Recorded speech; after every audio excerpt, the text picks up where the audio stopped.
क्षेत्रीय अस्पताल सोलन में रेड रिबन क्लब की ओरिएंटेशन वर्कशॉप का आयोजन किया गया।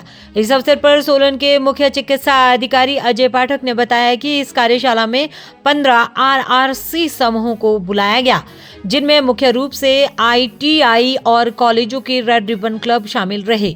सीएमओ ने कहा कि इस वर्कशॉप का मुख्य उद्देश्य क्लब इंचार्ज और छात्रों को एचआईवी एड्स के प्रति जागरूक करना और उन्हें समाज में इस संदेश को आगे बढ़ाने के लिए प्रेरित करना है। उन्होंने कहा कि एचआईवी और एड्स को रोकना संभव है, बस इसके प्रति सही जानकारी और सावधानी की आवश्यकता है। मुख्य चिकित्सा अधिकारी अजय पाठक ने बताया कि एचआईवी असुरक्षित यौन संबंधों और संक्रमित सिरिंज के उपयोग से फैलता है। आईवी ड्रग्स लेने वाले लोग अक्सर एक ही सिरिंज का बार बार इस्तेमाल करते हैं, जिससे संक्रमण का खतरा बढ़ जाता है। इसी के मद्देनजर आरआरसी के माध्यम से युवाओं और समाज को ड्रग्स और चिट्टा जैसे खतरनाक नशों से दूर रहने का संदेश दिया जा रहा है। उन्होंने चेतावनी दी कि इंजेक्शन के जरिए नशा करने से व्यक्ति हेपेटाइटिस बी, हेपेटाइटिस सी और एचआईवी जैसे गंभीर बीमारियों की चपेट में आ सकता है। वर्कशॉप में एचआईवी संक्रमित लोगों के अधिकारों और उनके साथ असम्मानजनक व्यवहार की भी अपील की गई। सीएमओ ने स्पष्ट कहा कि साथ बैठने, बात करने या छूने से एचआईवी नहीं फैलता, बल्कि यह केवल शारीरिक तरल पदार्थों के संपर्क से फैलता है। आज हमारे पास आरआरसीज़ की ओरिएंटेशन वर्कशॉप चल रही है, जिसमें 15 आरआरसीज़ को बुलाया गया है। ज़्यादातर जो रेड रिबन क्लब्स हैं ये आईआईटीज़ और कॉलेजेस के हैं जो आज यहाँ पे आए हैं।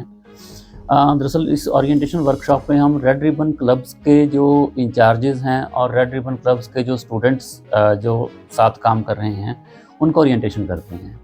इसका हमारा जो मुख्य मकसद है वो है कि एचआईवी एड्स के लिए जागरूक करना, इनको इस बात को समझाना कि एचआईवी और एड्स को रोकना बहुत ही आसान है और उसको कैसे रोका जाए, और इन्हें मोटिवेट करना कि अपने पीयर ग्रुप के साथ, अपने और साथियों के साथ, आम जनता के साथ जहाँ भी इनको बातचीत का मौका मिलता है एड्स के बारे में जागरूक करें। जैसे एड्स एचआईवी है, ये सेक्स से फैलता है, सिरिंजेस से फैलता है, जो इन्फेक्टेड सिरिंजेस हैं।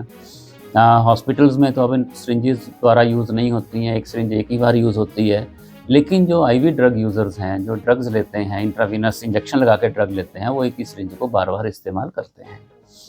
तो आरआरसीज़ के ज़रिए हम ये समाज में मैसेज भी दे रहे हैं कि जो ड्रग्स हैं इनसे भी बच के रहें। चिट्टा बहुत ख़तरनाक है, ड्रग्स मारती हैं और ड्रग्स एक छलावा हैं, और ड्रग्स केवल वही नुकसान नहीं करती जो ड्रग से होता है, लेकिन जब आप अपने आप को इंजेक्शन लगाते हो तो आप hepatitis B, hepatitis C, HIV ऐसी बीमारियों से भी संक्रमित हो जाते हो, जो कि लाइलाज ही होती हैं।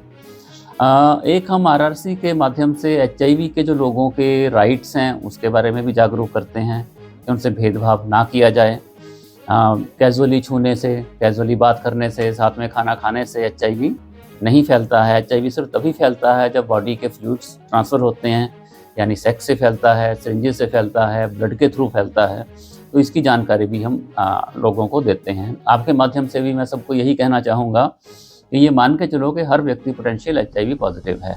या तो अपने परिवार के बाहर सेक्स ना करें, अगर आप करते ही हैं, नहीं रह सकते हैं, तो कंडोम का इस्तेमाल करें, प्रोटेक्शन का इस्तेमाल करें, ताकि एक से दूसरे को एचआईवी का संक्रमण ना हो सके, और प्रयास करें कि अपनी